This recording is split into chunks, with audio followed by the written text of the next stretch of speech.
economy, rebuild our economy, and create good-paying jobs for American workers. Since then, we've seen praise for the president's vision from across the political spectrum, from business to labor, economists, and climate leaders, in addition to support from bipartisan majorities of the American people. The U.S. Chamber of Commerce said, quote, "We need a big and bold program to modernize our nation's crumbling infrastructure, and we applaud the Biden administration for making infrastructure a top priority." The CEO of Ford Motors said that, quote, "Ford supports the administration's efforts to advance a broad infrastructure plan that prioritizes a more sustainable, connected, and autonomous future." The president of the League of Conservation Voters said, quote, "Today is a great day for jobs, justice, and climate action."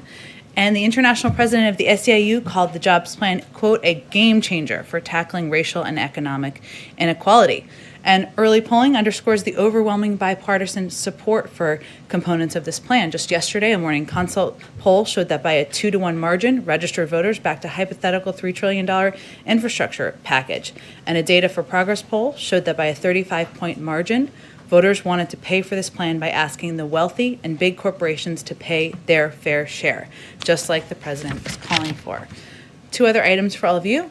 Today, the Biden-Harris administration is launching a nationwide grassroots network of local voices and trusted community leaders to encourage people to get vaccinated. We've talked in here quite a bit about how effective and impactful we've seen having community voices, trusted voices, be the people who are getting the information out to communities. So this is a reflection of that. Some of the 250 founding members include NASCAR, the American Medical Association, NAACP, UNIDOS, the Chamber of Commerce, and Catholic Charities. Collectively, the group of founding members has the ability to reach millions of people and deliver critical public health information. This morning, the Vice President and Surgeon General Vivek Murthy spoke with some of the Community Corps founding members about the unique efforts that communities across the country are taking to get more shots in arms, including by hosting virtual town halls, giving workers paid time off, and conducting direct outreach to people within their community, and a lot more work, of course, to come from there. Two more short items. President Biden, as a part of the American Rescue Plan, we have another development to convey. He promised, of course, to get health care costs down for families through a number of steps he's taking. And beginning today, Americans can go to healthcare.gov to take advantage of reduced premiums, increased savings, and quality, affordable coverage. Americans currently enrolled in Marketplace coverage will see their premiums decrease on average by $50 per person per month and $85 per policy per month. So that certainly is a positive development. Last thing, finally, as part of our commitment to transparency, I wanted to let you know that the president was tested for COVID-19 this week. COVID-19 was not detected. He's tested every 2 weeks as a part of regular screening. Darlene, why don't you kick it off? Thank you, Jen. A couple of questions on the infrastructure bill. Can you give us a sense, now that the president has announced the details, what comes next from the White House in terms of travel by the president or the vice president or any other members of the cabinet in terms of selling the plan? And will we see something similar to Help Is Here for the COVID bill? Well, I think you can certainly expect that the president, the vice president, will be involved in making calls, doing outreach, communicating with members of Congress, with governors, with elected officials, and of course with the American people. I will say the piece that's slightly different, or in addition to, is what the president announced at the cabinet meeting, which is that he has asked some key members of his cabinet to serve in a jobs cabinet, to be front and center voices, engaging with members of Congress, with leadership in Congress, with governors, with elected officials, with the American public through media and through other direct communications, also traveling around the country to communicate about this plan that he's proposed. So that's another piece of it that you will see grow over the coming weeks. And former President Donald Trump says that the tax increases that are in the corporate tax increases that are in the plan will shift more companies and jobs overseas, and that China will be the big winner there. It also depends on getting countries to stop a race to the bottom on corporate taxes, and we're just wondering, how do you get those other countries to go along with that idea of, not racing to the bottom on corporate taxes? Well, we have a little chart maybe we can pull up on the screen here. hopefully. We'll cue it to come up just to show. Was that before? Was it up before? Well, we'll bring it up again because it's a relevant one for people to take a look at. That just shows the journey of corporate tax rates over the course of the last several decades. The fact is, the corporate tax rate at 21% is lower than it has ever been in the past. What we're talking about is raising it to 28%, which is lower than it's been in the past several decades for most of that period of time. And it goes back to a rate that was the case during part of the Bush administration. See, as you can see here. Now, during the 60s, it was up over 50%. Obviously, that's incredibly high. And it's gone down progressively. And it was in the mid-30s, as you can see, through about 2015 or right before then. And then it went dramatically down. What we're talking about is just raising it to a rate that is lower than it has been through the vast majority of time over the last 70 years. And we think that's an incredibly reasonable proposal. I will say that in the wake of the 2017 tax giveaway to corporate America, I should say, 91 of the Fortune 500 companies paid no federal taxes. No, zero federal taxes. That is not something that the American people believe is fair, that we believe is fair. And what we're talking about here is making adjustments to the tax code to make it more fair, to invest in our infrastructure, invest in American workers, so that we can be more competitive over the long term.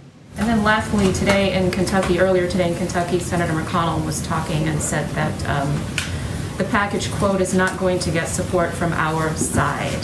He opposes the undoing of the 2017 tax cuts and said that, quote, I'm going to fight them every step of the way. So how do you respond? I think there's some more questions to be asked. Does he disagree that our nation's infrastructure is outdated and needs repair? Does he disagree that we need to do more to put American workers back to work and to invest in industries that have growth potential over the long term? Does he disagree that 1/3 of the country who doesn't have broadband access should have access to broadband? There are a lot of areas where there is agreement with across the political spectrum, from investment in infrastructure, doing more to be competitive with China. And what we're really talking about here is how to pay for it. And so what we're looking for is proposals of alternatives. If you don't want to raise the corporate tax rate still lower than it's been over the last 70 years and across decades, if you don't want to do that, if you don't want to put in place a global minimum tax, what are the alternatives? We're happy to hear those proposals. Go ahead. Thanks, Jen. Yesterday, when President Biden spoke about corporate taxes, he specifically named Amazon out of the kind of Fortune 500 companies that have paid zero federal taxes. Why did he just name Amazon? It's just an example. As I noted, there were actually 91 companies who didn't pay any corporate taxes in 2018, so there were many to pick from. And about the Baltimore plant, we understand that there is a contamination of about 15 million doses. When did this happen, and when did the administration find out? Well, the issue was identified as part of rigorous quality control system checks, and HHS made us aware late last week. And so we understand that this supply is headed to Europe and not for the United States. But how does that really overall sort of change J&J's supply plans? And were they planning to use this plant to deliver the 24 million doses they had planned to deliver by the end of April to the United States? Well, the issue doesn't impact, one, any of the J&J doses that are available, of course, already on the market. Johnson & Johnson has made clear that they expect to deliver 24 million doses in April, and that they expect to meet their commitment of 100 million doses by the end of May. So we are looking forward to that. Obviously, these are doses that the U.S. government has purchased, but we also have plenty of doses from Pfizer and Moderna regardless. So there is no supply disruption caused by the Baltimore plant for U.S. supply going forward? For U.S. supply, for the supply that we are anticipating through the course of May, we have been assured that that they expect to meet those deadlines. And one more about Hong Kong. As you're aware, there were 7 pro-democracy veterans who were advocates, pro-democracy advocates, who were arrested yesterday. And this is obviously, a continuation of Beijing trying to quash pro-democracy protests in the country. Do you have a comment? Is the administration monitoring that situation even now? We certainly are. Today's politically motivated convictions in Hong Kong of 7 pro-democracy activists once again shows the degree to which Beijing seeks to crush all forms of peaceful dissent in the city.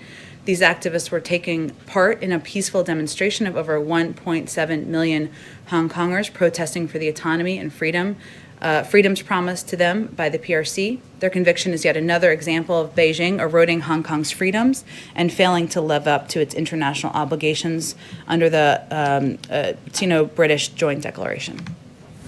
Go ahead, Kelly. Did the company, once the company informed the administration about the timing of the problems at the plant, there's so much focus from this White House about transparency. Was there an obligation to speak about this earlier than acknowledging today that you knew last week? Well, I think it's important for people to remember that this plant has not been FDA approved. It's still going through a rigorous review, and J&J is, of course, working through that process to bring the facility online and gain authorization. So HHS updated us. In fact, this is probably the process working as it should. HHS updated us on J&J's manufacturing, including where things stood with the facility at the point where they learned about the issue. It wasn't going to impact our supply. It wasn't going to impact the supply to the American people. And of course, J&J is working through this with the FDA. So we'd certainly refer to them on the process. On the infrastructure, climate, jobs plan,